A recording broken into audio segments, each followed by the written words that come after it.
మహిళా లోకాన్ని తెలంగాణ ఉద్యమంలోకి తీసుకురావడానికి యువ మిత్రులు ధన్యవాదాలు అధ్యక్ష. నేను గత సంవత్సరం సెప్టెంబర్ 3వ తారీఖు నాడు నా ఎమ్మెల్సీ పదవికి రాజీనామా ఇవ్వడం జరిగింది అధ్యక్ష. మీకు తమరికి చైర్మన్ ఫార్మాట్లోనే హౌస్ ఫార్మాట్లోనే రెసిగ్నేషన్ లెటర్ పంపాను అధ్యక్ష. ఆనాడు మీరు పెద్దలుగా నా వెల్విషర్గా అదేవిధంగా మీ యొక్క డ్యూటీ నిర్వర్తిస్తూ మరి ఆవేశపడకండి, కొంచెం ఆలోచించుకోండి, నిర్ణయం తీసుకోండి, మీకు సమయం ఇస్తా అని చెప్పారు అధ్యక్ష. అయితే ఆ తర్వాత పలు సందర్భాల్లో కూడా నేను అందుకు ధన్యవాదాలు తెలియజేస్తా ఉన్నాను అధ్యక్ష. ముందుగా ఈ రాష్ట్రంలో 4 కోట్ల మంది ప్రజలుంటే 40 మంది మనం ఎమ్మెల్సీలో ఉంటాం అధ్యక్ష. పెద్దల సభలో కూర్చోవడం అనేటటువంటిది చాలా పెద్ద గౌరవం. ఇటువంటి గౌరవాన్ని నాకు ఇచ్చినటువంటి బీఆర్ఎస్ పార్టీకి, అట్లానే నిజామాబాద్లో నాకు ఓటు వేసి గెలిపించినటువంటి మా ఎంపీటీసీ జెడ్పీటీసీ సభ్యులకు ధన్యవాదాలు తెలియజేస్తూనే నాకు ఇచ్చినటువంటి బాధ్యతను నేను నిర్వహించడానికి అదే బీఆర్ఎస్ పార్టీ నుంచి నాకు అనేకమైనటువంటి కట్టుబాట్లు ఎదురవుతూ ఉన్నాయి. కాబట్టి ఆ పార్టీ ద్వారా సంక్రమించినటువంటి పదవిని పెట్టుకోవడం అన్నది నైతికత కాదు. కాబట్టి ఆ పార్టీ ఇచ్చినటువంటి పదవికి రాజీనామా చేయాలని చెప్పి నిర్ణయం తీసుకున్నాను అధ్యక్ష. దాన్ని తమరు యాక్సెప్ట్ చేయాలని ఫ్లోర్ ఆఫ్ ది హౌస్లో అడుగుతా ఉన్నాను అధ్యక్ష.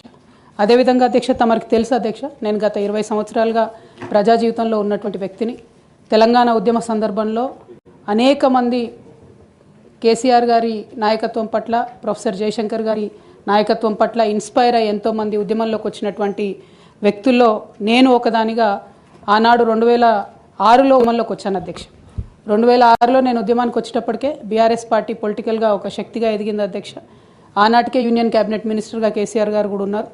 అయినప్పటికీ నేను బీఆర్ఎస్ పార్టీలోకి రాకుండా ఇండిపెండెంట్గా తెలంగాణ జాగృతి అనేటటువంటి సంస్థను స్థాపించి ఆ సంస్థ ద్వారా తెలంగాణ ఉద్యమంలో ఎక్కడైతే గ్యాప్ ఉందో ఆ గ్యాప్ని ఫుల్ఫిల్ చేయడానికి, ముఖ్యంగా మహిళా లోకాన్ని తెలంగాణ ఉద్యమంలోకి తీసుకురావడానికి, యువ మిత్రుల్ని తెలంగాణ ఉద్యమంలోకి తీసుకురావడానికి అనేక కార్యక్రమాలు చేపట్టడం జరిగింది అధ్యక్ష.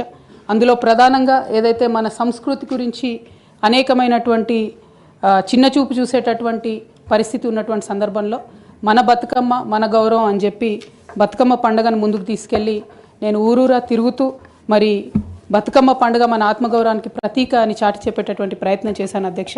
అదేవిధంగా మన చరిత్రకు సంబంధించి 3000 సంవత్సరాల తెలంగాణ చరిత్రను కూడా నేను ప్రత్యేకించి ఒక చారిత్రక బృందాన్ని కూడా పెట్టుకొని మరి పుస్తకాలను కూడా వెలువరించడం జరిగింది అధ్యక్ష. తెలంగాణలో ఉన్నటువంటి చారిత్రక కట్టడాలను పరిరక్షించడానికి, ఆ కట్టడాల చుట్టూ ఉన్నటువంటి చరిత్రను కూడా నేను నిక్షిప్తం చేయడానికి చేయని ప్రయత్నం అంటూ లేదు అధ్యక్ష. అట్లానే ప్రధాన స్రవంతి మీడియాలో, సినిమాల్లో మనకు జరుగుతున్నటువంటి అవమానం పట్ల ఆనాడు ఉమ్మడి రాష్ట్రంలో చాలా తీవ్రంగా కొట్లాడడం జరిగింది అధ్యక్ష. మన భాషను, మన యాసను ప్రొటెక్ట్ చేయడానికి నా వంతు ప్రయత్నం చేశాను అధ్యక్ష. అప్పటికే ఉమ్మడి రాష్ట్రంలో ఉన్నటువంటి పాఠ్య పుస్తకాల్లో కూడా మన తెలంగాణ మహనీయుల చరిత్ర లేకపోవడం, మన తెలంగాణ సాంస్కృతిక అంశాలు లేకపోవడం, మన తెలంగాణ భాష పట్ల వివక్ష ఉండడం పట్ల కూడా శ్రీకృష్ణ కమిటీకి ఆనాడు ఇచ్చినటువంటి రిపోర్ట్లో కూడా తెలంగాణ జాగృతి తరఫున మేము ఇవ్వడం జరిగింది అధ్యక్ష. శ్రీకృష్ణ కమిటీ ఇచ్చినటువంటి ఫైనల్ రిపోర్ట్లో కూడా ఆ వాస్తవాలని వాళ్ళంతా ఉటంకించడం జరిగింది అధ్యక్ష. ఇవన్నీ కూడా మరి తెలంగాణ ప్రజలు కూడా మర్చిపోరు అధ్యక్ష. ఇవన్నీ చేస్తూ వచ్చినాం. 8 సంవత్సరాలు ఒక ఇండిపెండెంట్ సంస్థగా మేము ఉన్నాం అధ్యక్ష. అదేవిధంగా సాంస్కృతిక పరమైన అంశాలే కాకుండా బాలికల విద్య పట్ల, ఆదివాసీల హక్కుల పట్ల, మన ప్రాంతంలో ఉన్నటువంటి పరిశ్రమల్లో మన ప్రాంత ఉద్యోగులకే, మన ప్రాంత యువకులకే ఉద్యోగాలు దక్కాలనేటటువంటి అంశాల పట్ల కూడా ఆనాడు మేము పోరాటం చేయడం జరిగింది అధ్యక్ష. 2004లో నేను వాస్తవానికి అప్పటికే అమెరికాలో ఉద్యోగాలు చేస్తూ ఉన్నాం అధ్యక్ష. 2004 ఆగస్టులో నేను నా పర్సనల్ రీజన్స్ కోసము భారతదేశానికి వచ్చాను అధ్యక్ష. కానీ ఆ తర్వాత 2006లో ఎప్పుడైతే కేసీఆర్ గారు యూనియన్ మినిస్టర్ పదవికి రిజిగ్నేషన్ చేశారో అనేక మంది యువకులు తమ ఉద్యోగాలను వదులుకొని ఉద్యమంలోకి వచ్చారు అధ్యక్ష. వారితో పాటే నేను కూడా ఉద్యమంలోకి వచ్చాను అధ్యక్ష. వేలాది మందిని వారు ఇన్స్పైర్ చేసినట్టే నన్ను కూడా ఇన్స్పైర్ చేశారు అధ్యక్ష. అయితే మీ అందరికీ తెలుసు అధ్యక్ష, ఉద్యమంలో మనందరం కూడా కష్టపడ్డాం, పార్టీలకు అతీతంగా కష్టపడ్డాం. అనేక సందర్భాలు జరిగినాయి. చాలా సక్సెస్ఫుల్గా మన అంశాలని మనం ప్రజలకు చెప్పగలిగినాం, భావజాల వ్యాప్తి చేయగలిగినాం. అయితే అధ్యక్ష 2013-14లో తెలంగాణ ఉద్యమాన్ని మలుపు తిప్పేటటువంటి కీలక ఘట్టాలు జరిగినాయి అధ్యక్ష. 2013లో ఆనాడు కాంగ్రెస్ పార్టీలో ఉన్నటువంటి కొంతమంది నాయకులు మరి కేసీఆర్ గారిని మీరు ఢిల్లీకి రండి, సోనియా గాంధీ గారు నిర్ణయం తీసుకున్నారు తెలంగాణ ఇస్తారని చెప్పి పిలిపిస్తే మేము కుటుంబ సమేతంగా 2013లో ఢిల్లీకి వెళ్ళడం జరిగింది అధ్యక్ష. కానీ వెళ్ళిన తర్వాత 2 నెలలు కూడా దాదాపుగా కనీసం కాంగ్రెస్ పార్టీలో పెద్ద నాయకులు కానీ చిన్న నాయకులు కానీ ఎవరు పలకరించిన పాపన పోలేదు అధ్యక్ష. ఆనాడు ఈ ఘట్టం నేను ఈ హౌస్లో రికార్డు కావాలని చెప్తా ఉన్నా అధ్యక్ష. ఎందుకంటే ఇవాళ అనేక మంది తెలంగాణ ఉద్యమంతో సంబంధం ఉన్నవాళ్ళు, లేని వాళ్ళు, కొత్తగా రాజకీయాల్లోకి వస్తున్నటువంటి వాళ్ళు కూడా తెలంగాణ ఉద్యమంలో మీ పాత్ర ఏంటి అని మాట్లాడుతున్నటువంటి సందర్భంలో గల్లీలో కొట్లాడటమే కాదు, ఢిల్లీలో లాబియింగ్లో కూడా నా పాత్ర ఉందని చెప్పడానికే హౌస్లో ఈ మాట చెప్తా ఉన్నాను అధ్యక్ష. అయితే 2013 అధ్యక్ష జూలై ఆగస్ట్ టైంలో మరి అక్కడే ఉన్నాము, ఎక్కడ కూడా కదలిక లేదు. అటువంటి సందర్భంలో ఆనాడు మేడం సోనియా గాంధీ గారు ఎవరైతే ఈ కీలకమైన నిర్ణయం తీసుకోవాలో వారికి సంబంధించి ముఖ్య అనుచరుడుగా ఆస్కర్ ఫెర్నాండెస్ గారు ఉండేవారు అధ్యక్ష. తమరందరికీ తెలిసి ఇప్పుడు లేరు, వారు పెద్దవారు. అయితే వారితో నాకున్నటువంటి సొంత పరిచయాలతోని వారికి కేసీఆర్ గారికి సపరేట్గా నేను ఒక మీటింగ్ పెట్టించడం జరిగింది అధ్యక్ష. ఇదంతా in the interest of the state formation అధ్యక్ష. ఆ తర్వాత సోనియా గాంధీ గారు ఇంటర్ఫియర్ అయ్యి ఒకటే రోజులో అధ్యక్ష 7 నుంచి 8 సార్లు కమ్యూనికేట్ అయ్యి మాట్లాడి ఆ తర్వాత తెలంగాణ సాధన అనేటటువంటి అంశం ముందుకెళ్ళింది అధ్యక్ష. ఆ విషయం తమరికి కూడా తెలుసు అధ్యక్ష. 2013 ఆగస్టు సెప్టెంబర్ నుంచి మొదలు పెడితే 2014లో తెలంగాణ బిల్లు పాస్ అయ్యేంత వరకు కూడా మనందరం కూడా నిప్పుల కుంపటి మీద కూర్చున్నాం అధ్యక్ష. ఏ క్షణంలో ఏ ఆంధ్ర లాబీయిస్టులు వచ్చి ఇది చెడగొడతారో, ఏ క్షణంలో తెలంగాణ రాకుండా పోతుందో అని అందరం కూడా ఏమంటారు దీపపు చుట్టూ చేయబెట్టిన కాపాడుకున్నట్టు మనందరం కూడా ప్రయత్నం చేసినాం అధ్యక్ష. అందులో నా పాత్ర కూడా కొంత ఉంది అని చెప్పడానికే ఈ విషయాన్ని నేను చెప్తా ఉన్నాను అధ్యక్ష. ఆ తదనంతర పరిణామాల్లో 2 సభల్లో కూడా మరి తెలంగాణ బిల్లు పాస్ అయింది. తర్వాత టీఆర్ఎస్, అప్పుడు టీఆర్ఎస్ ఉన్నటువంటిది కాంగ్రెస్లో మర్జ్ అవ్వాలనేటటువంటి ఒక పొలిటికల్ డెసిషన్ జరుగుతున్న సందర్భం అధ్యక్ష. అయితే మర్జ్ అవ్వలేదు అధ్యక్ష. అప్పుడు మర్జ్ అవ్వకపోతే ఏమైంది, ఇండిపెండెంట్గా టీఆర్ఎస్ ఇక్కడ పోటీ చేయాల్సిన పరిస్థితి వచ్చింది. వాస్తవానికి అధ్యక్ష ఏ మహిళ అయినా కూడా ఒక కెరీర్ ఎంచుకునే ముందు, ఒక ఉద్యోగం చేసే ముందు తన కుటుంబం ఏంటి, కుటుంబ పరిస్థితి ఏంటి, రేపు పొద్దున్న నేను ఉద్యోగం చేస్తే నా పిల్లలకు సమయం ఇవ్వగలుగుతానా, కుటుంబ వ్యవహారాలకు సమయం ఇవ్వగలుగుతానా అని ఆలోచించుకుంటారు అధ్యక్ష. నేను కూడా ఉద్యమంలోకి వచ్చే ముందు 3 నుంచి 4 నెలలు చాలా సుదీర్ఘంగా ఆలోచించి నా జీవిత భాగస్వామితో చర్చించిన తర్వాతనే నేను ఉద్యమంలోకి రావడం జరిగింది అధ్యక్ష. అయితే ఈ విషయం ఇప్పుడు ఎందుకు చెప్పాల్సి వస్తుందంటే అధ్యక్ష, నేను ఎప్పుడైనా కూడా మన తెలంగాణ నుంచి ఒక ఇంటర్నేషనల్ స్థాయి ఎన్జిఓ నడపాలనుకున్నాను అధ్యక్ష. నేను పాలిటిక్స్లోకి వస్తానని అనుకోలేదు. కాకపోతే 2013-14లో ఎప్పుడైతే ఈ పరిణామాలు జరిగినాయో, టీఆర్ఎస్ పార్టీ ఒంటరిగా పోటీ చేయాల్సి వచ్చిందో అధ్యక్ష, ఆనాడు నాకు పార్టీ నుంచి వచ్చినటువంటి రిక్వెస్ట్ ఏంటంటే, నువ్వు నిజామాబాద్లో చేసినటువంటి పనికి నిన్ను నిజామాబాద్లో దాదాపుగా ఇంటింటికి గుర్తుపడతారు కాబట్టి నువ్వు ఎంపీ టికెట్ తీసుకొని అక్కడ ఉంటే అందరు ఎమ్మెల్యేలు మనం గెలిచేటటువంటి ఆస్కారం ఉంటుంది కాబట్టి నువ్వు ఇక్కడ పోటీ చేయాలని ఆనాడు టీఆర్ఎస్ పార్టీ నాకు పిలిచి పార్లమెంట్ టికెట్ ఇచ్చింది అధ్యక్ష. నేను ఎప్పుడు కూడా వారిని అడుక్కొని టికెట్ తీసుకోలేదు అధ్యక్ష. ఆ నిజామాబాద్ ప్రజలు దాన్ని గౌరవించారు. 9కి 9 కంప్లీట్గా నిజామాబాద్లో ఎమ్మెల్యేలను గెలిపించారు అధ్యక్ష. తద్వారా టీఆర్ఎస్ ఇండిపెండెంట్గా ఆనాడు అధికారంలోకి వచ్చింది అధ్యక్ష. అందరం సంతోషపడ్డాం అధ్యక్ష.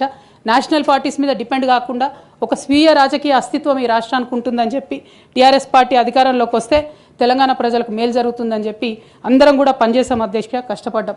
అదేవిధంగా మొదటిసారి పార్లమెంట్లో ఉన్నటువంటి మనందరం కూడా మీకు తెలుసు అధ్యక్ష, ఇక్కడ కూడా చాలామంది సహచరులు ఉన్నారు. చాలా అంశాల మీద, విభజన అంశాల అన్నిటి మీద కూడా నిరంతరం పోరాటం చేసి అది హైకోర్టు సాధించుకోవడం కావచ్చు అధ్యక్ష, కాళేశ్వరం లాంటి పెద్ద ప్రాజెక్టులకు అనుమతులు సాధించుకోవడం కావచ్చు అధ్యక్ష, అనేక అంశాల మీద కొట్లాడి కూడా పనిచేసినాం అధ్యక్ష. అంటే ఈ అంశాలు చెప్పడంలో ఉద్దేశం ఏంటంటే అధ్యక్ష, కేవలం పదవులు కావాలి రాజకీయం కోసమే టీఆర్ఎస్ పార్టీలోకి నేను వెళ్ళలేదు అధ్యక్ష. ఆనాడు టీఆర్ఎస్ పార్టీకి అవసరం, తెలంగాణ ప్రజలకు అవసరం అని చెప్పినారు కాబట్టి వెళ్ళిన అధ్యక్ష. వెళ్ళిన తర్వాత కూడా నిజామాబాద్ పార్లమెంట్లో ఉన్నటువంటి వారందరికీ తెలుసు అధ్యక్ష, ఒక 20 సంవత్సరాలు పెండింగ్ ఉండే అధ్యక్ష నిజామాబాద్ పెద్దపల్లి రైల్వే లైన్. కానీ మొదటి 2-3 సంవత్సరాలలోనే వెంటబడి నేను అది పూర్తి చేసుకోగలిగిన అధ్యక్ష. అంటే ఇట్లా ఒక్కొక్కటి ఏ రోల్ ఇస్తే ఆ రోల్లో పనిచేసుకుంటూ వెళ్ళినాం అధ్యక్ష. ఏ రోల్ ఇస్తే ఆ రోల్లో డెడికేటెడ్గా తెలంగాణ ప్రజలకు పనికొచ్చేటట్టుగా చేసినాం అధ్యక్ష. సో 2014లో తెలంగాణ జూన్ 2న వస్తే సెప్టెంబర్లో బతుకమ్మ పండుగ వచ్చింది అధ్యక్ష. నేను అంతకుముందు తెలంగాణ జాగృతి నుంచి దాదాపుగా 8-9 సంవత్సరాల నుంచి కంటిన్యూస్గా బతుకమ్మ పేరుతోని ప్రతి సంవత్సరం కార్యక్రమాలు చేసేదాన్ని అధ్యక్ష. 2014లో వచ్చినటువంటి బతుకమ్మ, తెలంగాణ రాష్ట్రం ఏర్పడ్డ తర్వాత వచ్చినటువంటి మొదటి బతుకమ్మ నుండే నా మీద రిస్ట్రిక్షన్స్ ప్రారంభమైనాయి అధ్యక్ష. పొలిటికల్ పార్టీలో ఒక వ్యక్తిని స్వేచ్ఛను ఎట్లా హరిస్తారని చెప్పడానికే ఎగ్జాంపుల్ చెప్తా ఉన్నాను అధ్యక్ష. ఇక్కడ పర్సనల్ ఇష్యూస్ మాట్లాడకుండా నేను రూల్ పొజిషనే కోట్ చేసి మాట్లాడతాను అధ్యక్ష.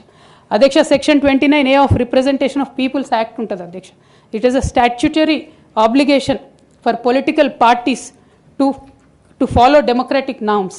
అంటే ఒక వ్యక్తి ఒక పార్టీలో చేరాడంటే ఆ వ్యక్తి యొక్క భావజాలాన్ని కానీ, ఆ వ్యక్తి యొక్క భావ ప్రకటన స్వేచ్ఛను కానీ, ఆ పొలిటికల్ పార్టీస్ హరించడానికి లేదు అధ్యక్ష. నేను గత 8 సంవత్సరాలుగా ఇండిపెండెంట్గా ఒక వ్యక్తిగా సంస్థను నడుపుతూ చేస్తున్నటువంటి ప్రయత్నాలని అడ్డుకట్ట వేయడానికి మొదటి రోజు నుంచే ప్రయత్నం జరిగింది అధ్యక్ష.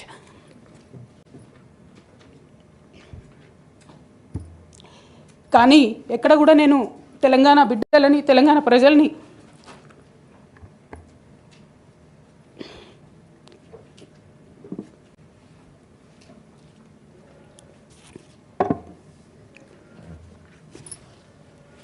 వాళ్ళను డిసప్పాయింట్ చేయదు కాబట్టి నవ్వుతూ పనిచేస్తూ వెళ్ళిపోయిన అధ్యక్ష. ఇప్పుడు నా దగ్గరికి ఎప్పుడు పెద్దవాళ్ళు, పైరవికారులు, కాంట్రాక్టర్లు ఎవరు రాలేదు అధ్యక్ష. నేను ఎప్పుడు కూడా పేద ప్రజల మధ్యలోనే ఉండి పనిచేస్తున్నాను అధ్యక్ష.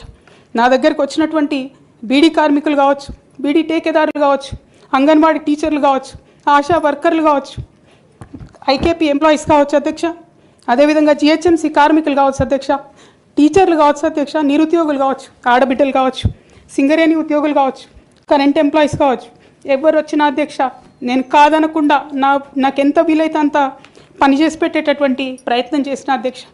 అయినా సరే అధ్యక్ష, పార్టీ మౌత్ పీసులుగా ఉండేటటువంటి పార్టీ పేపర్లు, పార్టీ ఛానళ్ళు ఏ ఒక్కరు కూడా ఎన్నడూ కూడా మద్దతు ఇవ్వలేదు అధ్యక్ష. అయినా సరే ధైర్యం వదులుకోకుండా మొక్కువని ప్రయత్నంగా నేను ప్రయత్నం చేస్తూనే వెళ్ళాను అధ్యక్ష. తెలంగాణ రాకముందు, బీఆర్ఎస్ ప్రభుత్వం ఏర్పడకముందు ఒక మాట అనుకున్నాం అధ్యక్ష. కేసీఆర్ గారే పదే ఈ మాట చెప్పారు. ఉమ్మడి రాష్ట్రంలో మనకు కాంట్రాక్ట్ వ్యవస్థ వచ్చింది, మరి కాంట్రాక్ట్ ఎంప్లాయీస్తోని, అవుట్సోర్సింగ్ ఎంప్లాయీస్తోని దేశానికి నష్టం జరుగుతుంది, రాష్ట్రానికి నష్టం జరుగుతుంది, అందరికన్నా ఎక్కువ తెలంగాణ యువకులకు నష్టం జరుగుతుందని చెప్పారు అధ్యక్ష. ఆనాడు వారు సరదాగా ఒక మాట అనేవాళ్ళు, అందరికీ కాంట్రాక్ట్ పోస్ట్ ఉంది, మరి ముఖ్యమంత్రికి కూడా కాంట్రాక్ట్ పోస్ట్ ఉంటుందా అని చెప్పి ప్రశ్నించేవారు అధ్యక్ష. కానీ తెలంగాణ వచ్చిన తర్వాత 10 ఏళ్లలో కూడా కాంట్రాక్ట్ వ్యవస్థను మనం రద్దు చేసుకోలేకపోయినాం అధ్యక్ష. అది కాకుండా అవుట్సోర్సింగ్ ఎంప్లాయీస్, అవుట్సోర్సింగ్ వ్యవస్థను పెంచి పోసిపోయినాం అధ్యక్ష. బాధతో, చాలా ఆవేదనతో నేను ఈ మాటలు చెప్తా ఉన్నా అధ్యక్ష. తెలంగాణ సమాజానికి ఏదైతే ప్రశ్నించడం నేర్పించినటువంటి బీఆర్ఎస్ పార్టీ అధ్యక్ష, అంతర్గత వేదికలలో అనేక సందర్భాలలో నేను ప్రశ్నిస్తే అధ్యక్ష నా మీద కక్ష కట్టారు అధ్యక్ష. కేసీఆర్ గారు చుట్టూన్నటువంటి కొందరు వ్యక్తులు, తప్పక చెప్తున్నాను అధ్యక్ష ఈ మాట, ఎందుకంటే భారతదేశ రాజ్యాంగం ప్రకారం రాజకీయ పార్టీలు ఏవైనా కూడా ప్రజలకు ఒక దిక్సూచిగా నిలవాలి అధ్యక్ష, ప్రజలకు ఒక దారిదీపంగా నిలవాలి. పార్టీలోనే అంతర్గత ప్రజాస్వామ్యం లేకపోతే రాష్ట్రంలో ఎట్లా ప్రజాస్వామ్యం ఉంటుందనే విషయాన్ని కూడా మనందరం గమనించాలి కాబట్టి ఈ మాట చెప్తా ఉన్నాను అధ్యక్ష. మరి కక్షగట్టి నన్ను ప్రశ్నించినందుకు పార్టీ నుండి బయటకు పంపించారని చెప్పక తప్పదు అధ్యక్ష. మొదటి సంవత్సరం నుంచే రాష్ట్ర స్థాయి నిర్ణయాలలో ఎక్కడ కూడా నా పాత్ర లేకుండా కట్టుబడి చేసినారు అధ్యక్ష. ఇవాళ ఆనాడు బాధపడ్డా ఇవాళ నేను సంతోషపడతా ఉన్నా అధ్యక్ష. ఎందుకంటే అధ్యక్ష, ధర్నా చౌక్ రద్దు చేయడం అనేటటువంటిది ప్రజాస్వామిక హక్కుల్ని కాలరాయడంలో మొదటి మెత్త అధ్యక్ష. ఆనాడు ఇంటర్నల్గా ఎంత ప్రొటెస్ట్ చేసినా కూడా రాష్ట్రం వచ్చింది, ఇప్పుడు ధర్నాలు ఎందుకు, దరఖాస్తులు లేవు, ధర్నాలు లేవు, అన్ని పనులు చేసి పెడతామని చెప్పుకుంటూ వెళ్ళడం జరిగింది అధ్యక్ష. అట్లానే రైతులకు జరిగినటువంటి అక్రమ అరెస్టులు అధ్యక్ష, ఇవాళ ఒక్కొక్క దగ్గర నుంచి రైతులు మాట్లాడుతూ ఉంటే బాధ తట్టుకోలేకపోతున్నాం అధ్యక్ష. అదేవిధంగా పార్టీలో జరుగుతున్నటువంటి అవినీతి అధ్యక్ష, ప్రభుత్వంలో జరుగుతున్నటువంటి అవినీతిని ఎప్పటికప్పుడు నేను వారి దృష్టికి తీసుకెళ్లడం జరిగింది అధ్యక్ష. అమరజ్యోతి నుంచి మొదలు పెట్టుకుంటే అధ్యక్ష, అంబేద్కర్ విగ్రహం దగ్గర నుంచి మొదలు పెట్టుకుంటే అధ్యక్ష, సెక్రటేరియట్ నుంచి మొదలు పెట్టుకుంటే అధ్యక్ష, కలెక్టరేట్లలో కూడా తీరని అవినీతి జరిగిన మాట ముమ్మాటికి వాస్తవం అధ్యక్ష. దీనికి పెద్ద ఉదాహరణలు సిద్దిపేట, సిరిసిల్లలో కట్టినటువంటి కలెక్టరేట్లు 2 వచ్చినటువంటి మొదటి వర్షానికే 2 కూడా మునిగిపోయినాయి అధ్యక్ష. ఆ విజువల్స్ అందరం కూడా మనం చూడడం జరిగింది. ఇక సిద్దిపేటలో, సిరిసిల్లలో కట్టిన కలెక్టరేట్లకే దిక్కు లేకపోతే మొత్తం రాష్ట్రంలో కట్టినటువంటి అన్ని బిల్డింగ్లు ఎట్లుంటాయన్న విషయాన్ని కూడా ఒకసారి తెలంగాణ ప్రజలు ఆలోచించుకోవాలి అధ్యక్ష. ఒక పక్క నిజం మాట్లాడే వాళ్ళను, సూటిగా మాట్లాడే వాళ్ళను, ఉన్నది ఉన్నట్టు చెప్పే వాళ్ళను రిస్ట్రిక్ట్ చేయడమే కాకుండా అధ్యక్ష, ఉద్యమకారుల విషయంలో తీరని నిర్లక్ష్యం గురైంది అధ్యక్ష. అనేక సందర్భాల్లో నేను పార్టీ నాయకులని, పెద్ద నాయకులను కూడా అనేక సందర్భాల్లో అడిగిన అధ్యక్ష. వేరే విధంగా సహకరించకపోతే, వేరే విధంగా వాళ్ళకి హెల్ప్ చేయలేకపోతే కనీసం సీఎం రిలీఫ్ ఫండ్ కింద మనిషికి 10 లక్షలు ఇద్దాం, ఎక్కడోళ్ళు అక్కడ సెటిల్ అయిపోతారు అధ్యక్ష అని కూడా అడిగినాం అధ్యక్ష. అది కూడా చేయలేదు. 43 లక్షల మందికి పెన్షన్లు ఇస్తున్నామని గర్వంగా మనం చెప్పుకుంటున్నాం. ఉద్యమకారులు కాన్స్టిట్యున్సీకి 1000 మంది కూడా ఉండరు. ఆ 1000 మందిని పట్టుకుంటే ఇంకో 1,00,000 మందికి ఎక్కువైతుంది. వాళ్ళకు పెన్షన్ ఇస్తే లాగుంటుంది, గౌరవంగా ఉంటుందని అనేక సందర్భాల్లో చెప్పినాం అధ్యక్ష. అది కూడా 69లో పనిచేసినటువంటి ఉద్యమకారులు వాళ్ళ స్ఫూర్తిని తీసుకొనే మనం ముందుకెళ్ళినామని మనం చెప్పుకున్నాం అధ్యక్ష. కానీ వారిని కూడా ఎన్నడూ కూడా గుర్తించలేకపోయినాం అధ్యక్ష. అదేవిధంగా విద్య విషయంలో అధ్యక్ష, మన మెయిన్ ట్యాగ్ లైన్ నీళ్లు నిధులు నియామకాలు అనేటటువంటి మన మెయిన్ ట్యాగ్ లైన్ ఏదైతే ఉంటుందో అధ్యక్ష, అన్నిటినీ కూడా గండుగొట్టుకుంటూ పోయినాం అధ్యక్ష. విద్య విషయంలో, నియామకాల విషయంలో, అన్ని విషయాల్లో అదే జరిగింది అధ్యక్ష. అదేవిధంగా కొందరు ప్రజాప్రతినిధులు చేస్తున్నటువంటి దురాగతాలని కూడా ఎప్పటికప్పుడు నేను అధిష్టానానికి చేరవేసిన అధ్యక్ష. దాని మీద ఎటువంటి చర్యలు లేవు అధ్యక్ష. దానికి ప్రత్యక్ష నిదర్శనం ఇసుక దందాల్లో చేసినటువంటి అక్రమాలతోని నేరేళ్ల లాంటి దురాగతాలు జరిగినాయి అధ్యక్ష. దళిత బిడ్డల మధ్యలో అనవసరంగా బలైపోయినారు అధ్యక్ష. కానీ దాని మీద కూడా ఎటువంటి చర్యలు తీసుకోకపోవడం, అది అప్పుడు బీఆర్ఎస్ ప్రభుత్వం తీసుకోకపోవడం, ఇప్పుడు కాంగ్రెస్ ప్రభుత్వం చర్యలు తీసుకోకపోవడం కూడా చాలా దారుణం అధ్యక్ష. బోధన్ షుగర్ ఫ్యాక్టరీ అధ్యక్ష, నా ప్రాంతం అధ్యక్ష, నా బోధన్ మా అత్తగారిల్లు. ఒక 10 ఏళ్లలో కనీసం ఒక 100 సార్లు అడుగుంటాం అధ్యక్ష బోధన్ షుగర్ ఫ్యాక్టరీని తెప్పియాలని చెప్పి. బోధన్ షుగర్ ఫ్యాక్టరీ విషయంలో చేసినటువంటి నిర్లక్ష్యానికి మాత్రం నేను పర్సనల్గా చాలా అవమానంగా ఫీల్ అయిన అధ్యక్ష. అయినప్పటికీ ఇప్పటికి కూడా బోధన్ షుగర్ ఫ్యాక్టరీ తెరచకపోవడం, తెలంగాణ వచ్చి కూడా మా బోధన్ బిడ్డలకు న్యాయం జరగలేదన్న విషయం అర్థమవుతా ఉంది అధ్యక్ష. అదేవిధంగా అధ్యక్ష, కేసీఆర్ గారి దగ్గర మాట్లాడే ధైర్యం నాకు ఒక్కదానికే ఉంది కాబట్టి అధ్యక్ష, ఈ అన్ని అంశాలు నేను ఎప్పటికప్పుడు అడుగుతూ వెళ్ళిన అధ్యక్ష. సరే, పర్సనల్గా వారు నాకు తండ్రి, పార్టీ అధ్యక్షులు, ఒక 2 విషయాలు చేసినా ఒక 2 విషయాలు చేయకపోయినా నడుస్తుంటుంది పార్టీ అన్నప్పుడు, ఇంత పెద్ద వ్యవస్థ ఉంటే అనుకోవచ్చు అధ్యక్ష. కానీ కింద ఉండేటటువంటి అనేక వ్యక్తులు కంటిన్యూస్గా దురాకతలు చేస్తుంటే కూడా మరి చూసుకోకపోతే కరెక్ట్ కాదు అధ్యక్ష. అదేవిధంగా టీఆర్ఎస్ నుండి బీఆర్ఎస్గా మారుస్తామనేటటువంటి ఒక కీలకమైన నిర్ణయం తీసుకోవడం జరిగింది అధ్యక్ష. ఆనాడు కూడా ఆ మీటింగ్ నేను అటెండ్ అవ్వలేదు అధ్యక్ష. నేను ఒప్పుకోలేదు, ఈ పేరు మార్పుకు ఒప్పుకోలేదు, నేషనల్ పాలిటిక్స్లోకి వెళ్ళడం కూడా నేను ఒప్పుకోలేదు అధ్యక్ష. అంటే ఒక మాట అధ్యక్ష, ఇట్లాంటి హౌస్లో చెప్పొచ్చో లేదో కానీ తెలంగాణలో ఏం పీక్ కట్టలు కట్టినామని నేషనల్కి పోయి చేస్తాం అధ్యక్ష. మనం ఎన్ని పనులు మిగిలినాయి అధ్యక్ష తెలంగాణలో చేయాల్సినాయి? 2 పెద్ద రివర్స్లో, ఒక పక్క గోదావరి, ఇంకో పక్క కృష్ణ, 1,89,000 కోట్లు ఖర్చు పెట్టినాం అధ్యక్ష. కొత్తగా ఇచ్చిన ఆయకట్టు ఎంత అంటే 14 లక్షల ఎకరాలు అధ్యక్ష. 1,89,000 కోట్లు అంటే ఎంత అధ్యక్ష? 1,00,000 కోట్లు ఖర్చు పెడితే 20 లక్షల మంది పేద ప్రజలకు ఇంటికి 5 లక్షలు వేసుకున్నా 20 లక్షల మందికి పేద ప్రజలకు ఇల్లు ఇవ్వచ్చు అధ్యక్ష మనం. కానీ 1,89,000 ఖర్చు పెడితే అధ్యక్ష జరిగింది ఎవరికి, ఒరిగింది ఎవరికి అంటే, ఒక వ్యక్తి 1989లో కంపెనీ పెట్టుకున్న ఆయన మన తెలంగాణ వచ్చిన తర్వాత ఫోర్బ్స్ జాబితా ఉంటుంది అధ్యక్ష. దాంట్లో 45వ స్థానం ఒక కాంట్రాక్టర్ దక్కించుకున్నాడు అధ్యక్ష. అంతకుమించి జరిగింది ఎవరికి ఏం లేదు అధ్యక్ష. ఇండ్లు లేని పేద ప్రజలకు ఇండ్లు రాలే అధ్యక్ష. కానీ ఆ కంపెనీకి మాత్రం 1,02,666 కోట్ల విలువైన ప్రాజెక్టులు ఒకటే కంపెనీకి పోయింది అధ్యక్ష. ఇది ప్రైవేట్ విషయం అని అనిపించవచ్చు అధ్యక్ష. కానీ తెలంగాణ రాష్ట్రం తెచ్చుకున్నదే ట్రాన్స్పరెన్సీ కోసం, తెలంగాణ రాష్ట్రం తెచ్చుకున్నదే అకౌంటబిలిటీ కోసం, తెలంగాణ రాష్ట్రం తెచ్చుకున్నదే ఇండిపెండెన్స్ కోసం. ఇవేవి లేనటువంటి తెలంగాణ రాష్ట్రాన్ని మనం ఊహించని కూడా ఊహించలేము అధ్యక్ష. చూసుకుంటూ ఊరుకోవడం కూడా సరికాదు అధ్యక్ష. అదేవిధంగా అధ్యక్ష, ఇంకో పక్క తెలంగాణను పదే మోసం చేస్తున్నటువంటి భారతీయ జనతా పార్టీ అధ్యక్ష, ఒక్క ప్రాజెక్ట్ కూడా నేషనల్ ప్రాజెక్ట్ హోదా ఇయ్యలేదు అధ్యక్ష. ఒక్కటంటే ఒక్కటి కూడా విభజన హామీలు అమలు చేయలేదు అధ్యక్ష. IITR లాంటి సంస్థ మన దగ్గర వస్తే ఎంతోమంది యువకులకు ఉద్యోగాలు వచ్చాయి అధ్యక్ష. అవి పర్సనల్గా ఇవ్వకుండా ఆపారు అధ్యక్ష. అనేక కంపెనీలకు అయితే మీరు మహారాష్ట్ర బోండి, గుజరాత్ బోండి అని చెప్పి భారతీయ జనతా పార్టీ పెద్ద నాయకులు చెప్పి ఇక్కడ యువకులకు అన్యాయం చేశారు అధ్యక్ష. భారతీయ జనతా పార్టీ మీద ఎడతెగని పోరాటం నేను చేశాను అధ్యక్ష. అది పార్లమెంట్లో మాట్లాడడం కావచ్చు, బయట మాట్లాడడం కావచ్చు, అనేక అంశాల మీద కొట్లాడడం కావచ్చు అధ్యక్ష. ఇంత చేస్తే కేసీఆర్ గారి మీద కక్షతో అధ్యక్ష ఆఖరికి నన్ను జైల్లో కూడా పెట్టడం జరిగింది అధ్యక్ష. అయినప్పటికీ ఏనాడు మా పార్టీ నాకు అండగా నిలబడలేదు అధ్యక్ష. 3 సంవత్సరాలు నేను ఒక్కదాన్నే ఈడీతోని, సిబిఐతోని అనేక అంశాల్లో కొట్లాడుకున్న తప్పితే ఎక్కడ కూడా పార్టీ అండగా నిలబడలేదు అధ్యక్ష. ఇది ఎందుకు చెప్తా ఉన్నా అంటే అధ్యక్ష, ఒక పార్టీ అంటే ఒక సంఘం అధ్యక్ష. ఒక సంఘం అంటే ఒకే భావజాలంతో కలిసి పనిచేసే వ్యక్తులు అధ్యక్ష. ఒకడు గాయపడి పడిపోతే వాడిని ఎత్తుకొని పోతారు అధ్యక్ష, భుజాల మీద తీసుకొని పోతారు అధ్యక్ష. లేదు, నువ్వు మా భావజాలంతో కరెక్ట్గా లేవంటే తీసి ఆనాడే అవతల పడేయాలి అధ్యక్ష. అట్లా కాకుండా అదే పార్టీలో కొనసాగాలి, కానీ పార్టీ మీకు అండగా నిలబడదు అనేటటువంటిది కరెక్ట్ కాదు అధ్యక్ష. ఇది డెమోక్రటిక్ సిస్టంలో కాన్స్టిట్యూషన్ స్పిరిట్ని తీసుకొని పనిచేసేటటువంటి పొలిటికల్ పార్టీస్ బిహేవ్ చేయాల్సినటువంటి పద్ధతి కాదు అధ్యక్ష. ఇవన్నీ ఇట్లా జరుగుతూ వస్తున్నటువంటి క్రమంలో బీఆర్ఎస్ పార్టీ అధికారం కోల్పోయింది అధ్యక్ష.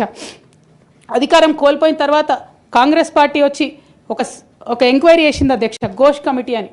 బీఆర్ఎస్ పార్టీలో ఉన్నటువంటి ఏ పెద్ద నాయకుడు కూడా మాట్లాడాడు అధ్యక్ష. కేసీఆర్ గారు అంటే ఎవరు మాట్లాడారు? అదే కేటీఆర్ గారినో హరీష్ రావు గారినో అంటే అందరు లేచి నిల్చొని మాట్లాడతారు అధ్యక్ష. నేను ఒకటే అంటే అధ్యక్ష, ఒక నాయకుడిని నమ్ముకొని ప్రాంతీయ పార్టీ అంటే ఏంది అధ్యక్ష? ఒక నాయకుడు అధ్యక్ష, ఆ నాయకుడు ఆయన భావజాలం ఆయన ఐడియాలజీ మీద నడిచేదే ప్రాంతీయ పార్టీ. అది ఎన్టీఆర్ గారు పెట్టిన పార్టీ కావచ్చు, కేసీఆర్ గారు పెట్టిన పార్టీ కావచ్చు.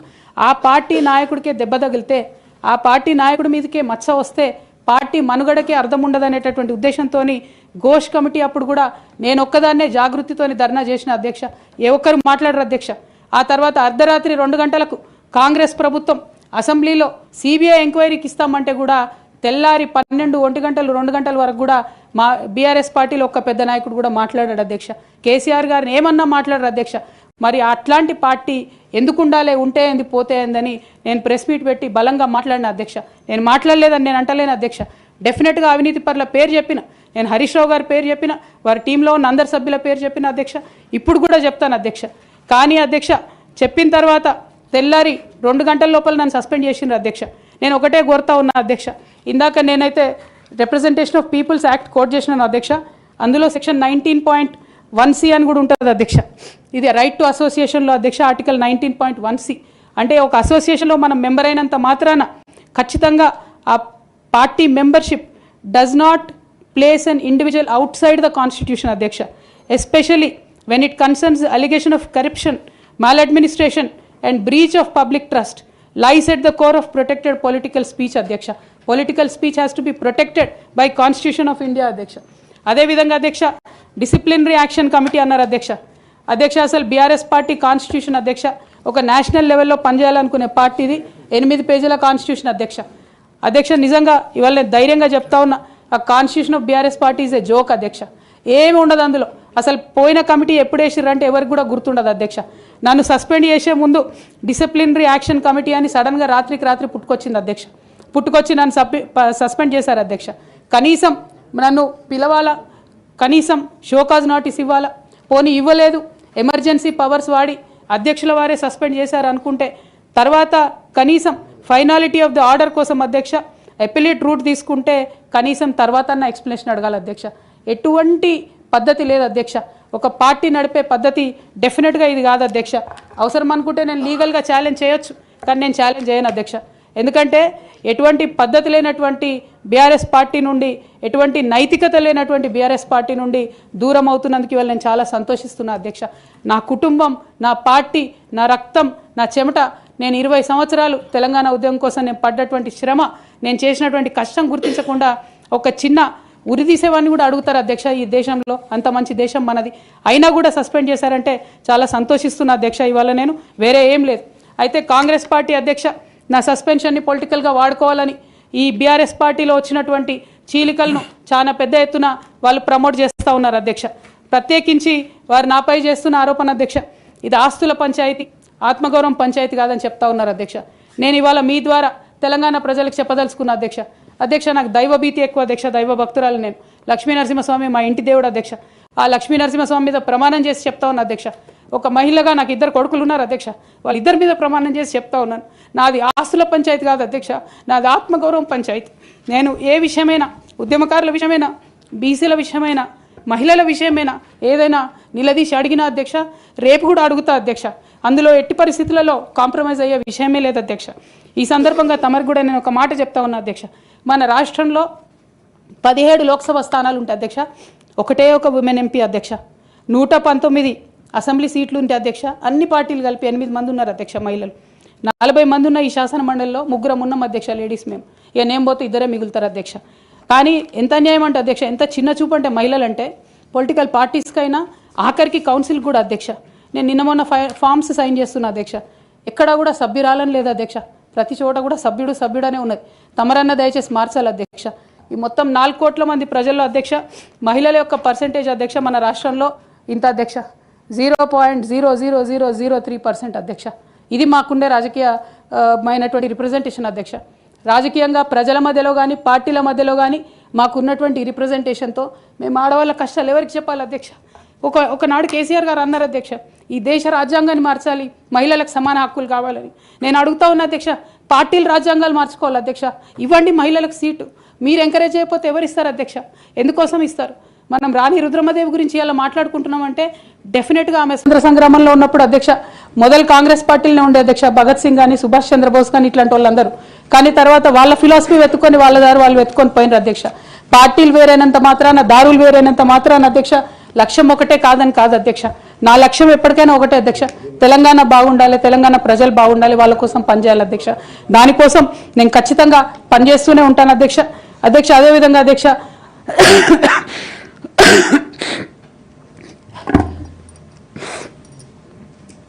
బీఆర్ఎస్ పార్టీ వైఫల్యాల్ని ఎండగడుతూ సక్సెస్ అయినటువంటి కాంగ్రెస్ పార్టీ అధ్యక్ష కంప్లీట్గా వాళ్ళు కూడా అన్ని అంశాలను ఇగ్నోర్ చేసినారు అధ్యక్ష. నేను రిక్వెస్ట్ చేస్తున్నా అధ్యక్ష, ప్రధానంగా విద్య విషయంలో, నీళ్ల విషయంలో వాళ్ళు చేస్తున్నటువంటి తప్పిదాలు మీరు కొనసాగిస్తే డెఫినెట్గా ప్రజలు మీకు బుద్ధి చెప్తారు, అందులో ఎటువంటి అనుమానం లేదు. నేను చివరిగా ఒక్క మాట చెప్తాను అధ్యక్ష, डरना नहीं किसी के भी पैरों के नाप से, डरना नहीं किसी के भी पैरों के नाप से, आखिर में पुण्य जीत ही जाएगा पाप से, आखिर में पुण्य जीत ही जाएगा पाप से.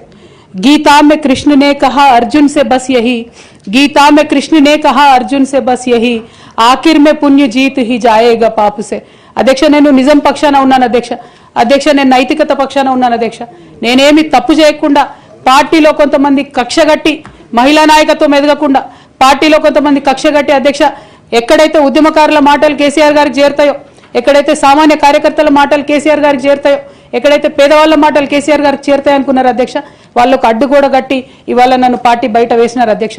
అటువంటి పార్టీలో నేను ఉండదలుచుకోలేదు అధ్యక్ష. కాకపోతే మీతో నేను రిక్వెస్ట్ చేస్తా ఉన్నా అధ్యక్ష, ఏ పొలిటికల్ పార్టీ అయినా అధ్యక్ష రాజ్యాంగాన్ని స్ఫూర్తిగా తీసుకొని పనిచేయాలి అధ్యక్ష. బీఆర్ఎస్ పార్టీ ఆ స్ఫూర్తితో లేదు అధ్యక్ష. కాబట్టి నేను ఈ రాష్ట్రంలో మహిళలకు కొంత ఇన్స్పిరేషన్ ఇవ్వడానికి అధ్యక్ష, ప్రజలకు ఓవరాల్గా సేవ చేయడానికి అధ్యక్ష, ఇప్పుడు కాంగ్రెస్ పార్టీ చేస్తున్న విధానాలకు ప్రధాన ప్రతిపక్షం అధ్యక్ష ఇవాళ లేనేలేదు హౌస్లో, నిన్న మొన్న అసెంబ్లీ నడిచింది అక్కడ లేనేలేదు అధ్యక్ష. ఆ యొక్క గ్యాప్ని ఫిల్ఫిల్ చేయడానికి అధ్యక్ష నేను ఇవాళ ఒక వ్యక్తిగా ఈ హౌస్లోకి వెళ్ళిపోతున్నా అధ్యక్ష. కానీ నేను ఒక శక్తిగా ఫ్యూచర్లో చట్టసభలకు తిరిగి వస్తా అధ్యక్ష. డెఫినెట్గా ఒక పొలిటికల్ సిస్టమ్ని క్రియేట్ చేస్తా అధ్యక్ష ఈ స్టేట్లో, చేసి ఖచ్చితంగా ఒక శక్తిగా నేను తిరిగి వస్తాను అధ్యక్ష.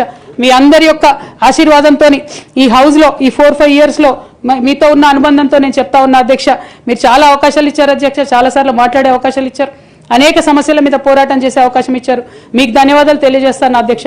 కాకపోతే తెలంగాణ డెవలప్మెంట్ కోసం ఇప్పుడున్న పార్టీ కూడా అంతే కమిటెడ్తో పనిచేయాలని చెప్పి డిమాండ్ చేస్తూ ఆ అన్ని అంశాలను టేకప్ చేసి మేము పనిచేస్తామని మీకు తెలియజేస్తూ మీ దగ్గర సెలవు తీసుకుంటున్నాను అధ్యక్ష. Thank you. జై తెలంగాణ. గౌరవ సభ్యురాలు సోదరిమణి కవిత గారి యొక్క ఆవేదన, భావోద్వేగం మేము అర్థం చేసుకుంటాం. భావోద్వేగాల మధ్య రాజీనామా చేయడం అంత సమంజసం కాదనేటువంటి ఉద్దేశంతోనే ఆ రోజు అదే చెప్పాను, ఈరోజు కూడా అదే చెప్తున్నాను. మీరు ఆలోచన చేయండి, పునరాలోచన చేయండి. భవిష్యత్తు అనేటువంటిది ఎట్లా ఉంటుంది అనేది కాలమే నిర్ణయిస్తుంది. కాబట్టి భావోద్వేగంలో ఆవేదనతోనే తీసుకునే నిర్ణయాలు ఒకసారి సక్రమ బాటలో పట్టకపోవచ్చు. కాబట్టి మరొకసారి మీరు ఆలోచన చేయమని నేను రిక్వెస్ట్ చేస్తాను. ఇప్పటికే 4 months లేట్ అయింది అధ్యక్ష. ఆ పార్టీతో నాకు ఎటువంటి అనుబంధం వద్దు అధ్యక్ష. పైగా డెఫినెట్గా ఆడబిడ్డను కాబట్టి కొంత ఆవేదన తట్టుకోలేకపోతా ఉన్నా అధ్యక్ష. తమరి ముందు మాట్లాడేటప్పుడు కొంత ఇమోషన్ అవుతా ఉన్నా. బట్ ఈ 4 months మీరు ఇచ్చిన సమయంలో చాలా సుదీర్ఘంగా ఆలోచన చేసుకున్నాను అధ్యక్ష. దయచేసి రిజైన్ చేయడానికి మీరు నా రెసిగ్నేషన్ యాక్సెప్ట్ చేయమని చెప్పి మిమ్మల్ని కోరుతా ఉన్నా అధ్యక్ష. Thank you. జై తెలంగాణ. Now government bills.